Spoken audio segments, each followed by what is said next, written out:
अस्सलामुअलैकुम नाजरीन, तुसी वेख रहे हो मुनीर टीवी ते मैं मलक मुनीर हुसैन। अज शरकपुर शरीफ तो जैसे लाहौर रोड तो निकलीए तो यह लाल पुली ते मौजूद हाँ।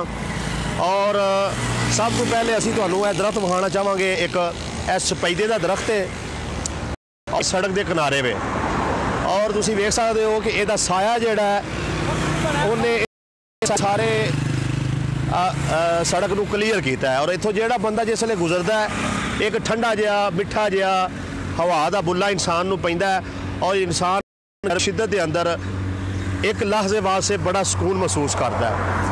और ठंडी गर्मी नू कंट्रोल करना, ऑक्सीजन देना, ये पौधों का काम है। आम तौर पर हुंदा है किसी का बाल शरारत करता होवे ते लोग आखते हैं जी माँ प्यो ने जम के ते बाल सुट दिता है।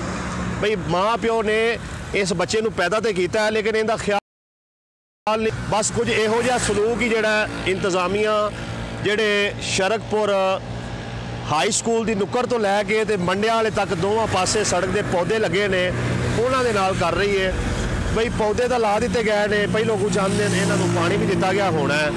हुण ये बिल्कुल जड़ा तो सुके पे ने, गर्मी का मौसम है, यह दिन ने जदों बहुत ज़्यादा पानी की जरूरत होंदी है, लेकिन बदकिस्मती के नाल एक कतरा भी पानी इन्हां नूं नहीं दिंदी। तुहानूं बकायदा ये प्रूव करांगे, वहावांगे। आओ जी जरा इहदा वहाओ जी जरा थल्लों, तुसीं वेख सकते हो कि एक कतरा भी पानी का नहीं है। इंसान जिवें पानी तो बगैर नहीं रह सकता, पौधे होर मिसाल के तौर पर वहा दी है ना जी। इंसान जिवें पानी तो बगैर नहीं रह सकता, इवें पौधा भी पानी तो बगैर नहीं रह सकता। इनू परवान चढ़ाने वास्ते इहदी छांट, इन्हों गोडी करना, पानी देना बहुत जरूरी है। यह दूसरा पौधा बिल्कुल सुका पिया, और यह अगे तीसरा पौधा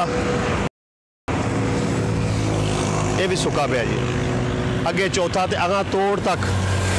और मैं हुण सारा एरिया जिहड़ा वेखिया, सारे के सारे एरिए किते भी किसी भी जगह पर पौधे को पानी नहीं लगा है। तो मेरी असिस्टेंट कमिश्नर जनाब महीन फातिमा साहब आगे गुजारिश है कि बराए मेहरबानी तुसी जितनी देर अल्लाह तबारक व तआला तुहाडी इत्थे ड्यूटी लाई है, हर हफ्ते बाद जिहड़ा चैक कराया करो, और रोज़ाना की बेस से इन्हों कहो कि इन्होंने पौधों को गर्मी पानी दिता जाए ताकि ये जल्दी परवान चढ़न, और ये जिहड़ा साडा इलाका है ये मजीद खूबसूरत हो जाए, इत्थे गर्मी कंट्रोल हो जाए, फरावानी हो जाए, इत्थे दी खूबसूरती च इजाफा हो जाए।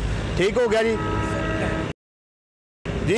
और जेडे सुक गए ने, जेडे नागे ने, उस हवाले नाल ये कहना चाहांगा बराए मेहरबानी जेडे नागे ने विच वो भी ला दिओ, और जेडे सुक गए ने, जेडे हुण दोबारा हरे नहीं हो सकते, तौर पर उखाड़िया जाए, उन्होंने जगह पर भी नवे पौधे लाए जान, और जेडे मौजूद ने इन्हां दी अच्छे तरीके हिफाजत की जाए ताकि आने वाले वक्त जिहड़ा साडा इलाका गर्मी के लिहाज नाल बेहतरीन इलाका हो सके, और फजाई माहौल भी जिहड़ा उहदी आलूदगी भी जिहड़ी कंट्रोल होवे, आबो हवा होवे, मिठी होवे, खूबसूरत होवे, और पुरसकून माहौल बन जाए।